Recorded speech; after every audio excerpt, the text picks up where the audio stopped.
Forget AI. How Ethiopian farmers moved 99 million tons of soil by hand and built a green pyramid of Giza.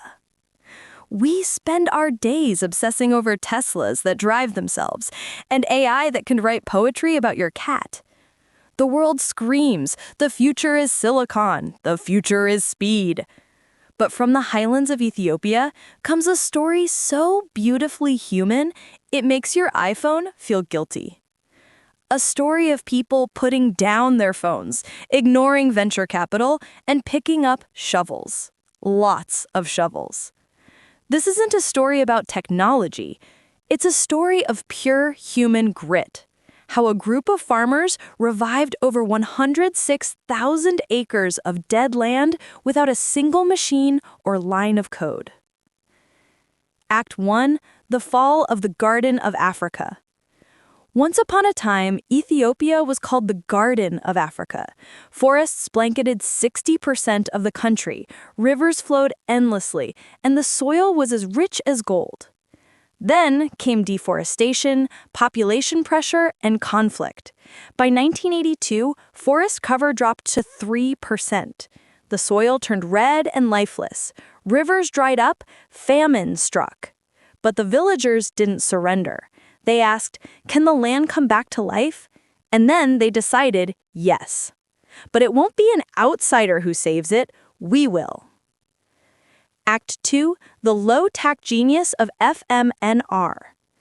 The villagers realized everything begins with water. No hydration, no vegetation.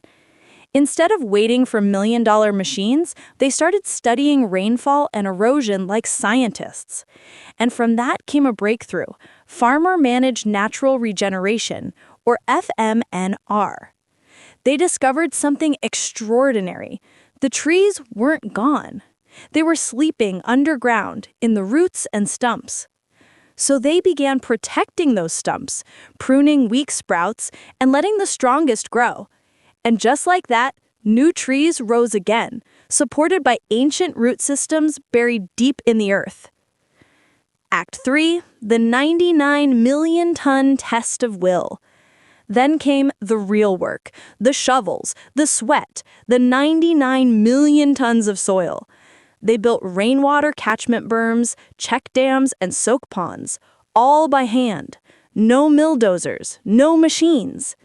Imagine that, villagers creating a living pyramid of soil, matching the scale of Giza, but instead of glory or gold, it was for life itself. Year after year, hand after hand, the land transformed into a green staircase, catching every drop of rain. Act 4, the return of the miracle. And then the impossible happened. Streams returned. 6 of 13 natural springs came back to life. Crop yields rose by 85%. Household income jumped 76%. Women no longer had to walk miles for water. Children could go back to school.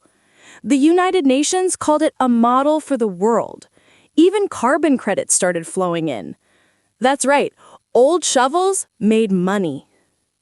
Now picture the Hollywood version. A billionaire tech founder launches a $100 million drone project to fight drought. Meanwhile, a small Ethiopian village with zero budget rebuilds the land using nothing but memory, sweat, and teamwork. If this were a movie, it'd win. Best ensemble cast, The Villagers. Best practical effects, soil, water, and sweat. Best story based on true events, humanity beats hype. So why does this matter today? Because while we chase AI to save us, the real question is, what can we do with our own hands for our own planet when no one else will? Sometimes the most advanced technology isn't digital. It's determination. Humans still have the power to compete with pyramids, space programs, and Silicon Valley, if only we dig deep enough.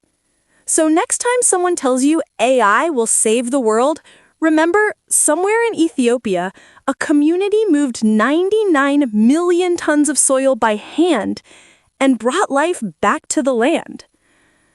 TLDR, Humans, 1. Machines, 0. Please like, subscribe, and leave a comment with your take. Share this with colleagues who keep on thinking about AI. Thanks for watching and stay curious.